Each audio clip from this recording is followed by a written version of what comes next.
माझी या प्रियाला प्रीत कळेना तसेच माझ्या नवऱ्याची बायको यांसारख्या मालिकांमधून प्रेक्षकांच्या घराघरात पोहोचलेला मराठी अभिनेता अभिजित खांडकेकर हा एक उत्तम अभिनेता होण्याबरोबरच अभिजित एक उत्तम निवेदक आणि रेडिओ जॉकी देखील आहे। अभिजित बरोबरच त्याची बायको देखील मनोरंजन विश्वाचा भाग आहे।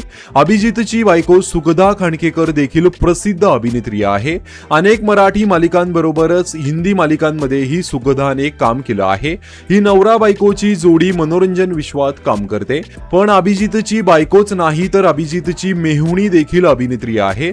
सध्या यूट्यूबवर सुरू असलेल्या सावित्रीबाई ज्योतिराव फुले या मालिकेतील सावित्री म्हणजेच अभिनेत्री शमा देशपांडे ही अभिजित खांडकेकरची मेहुणी आहे। म्हणजेच अभिजितची बायको सुखदाची बहीण आहे ती। शमा आणि सुखदा दोघीही एकत्र लहानाच्या मोठ्या झाल्या आहेत। शमा सुखदाला ताई म्हणते तर अभिजितला जिजू म्हणते। अभिजित आणि सुखदा सोबतच्या नात्याबद्दल बोलताना शमा देशपांडे म्हणाली, हो, सुखदा खांडकेकर ही माझी सक्की मावस बहीण आहे, त्यामुळे अभिजित खांडकेकर हा माझा जिजू आहे। सो इतकं जवळचं कनेक्शन आहे आमचं। ते कायम उभे असतात माझ्या पाठीशी।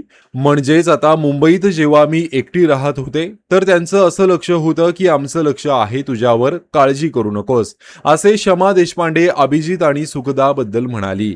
तर अभिजित आणि सुखदा खांडकेकरची जोडी तुम्हाला आवडते का? कमेंट करून नक्कीच सांगा। धन्यवाद।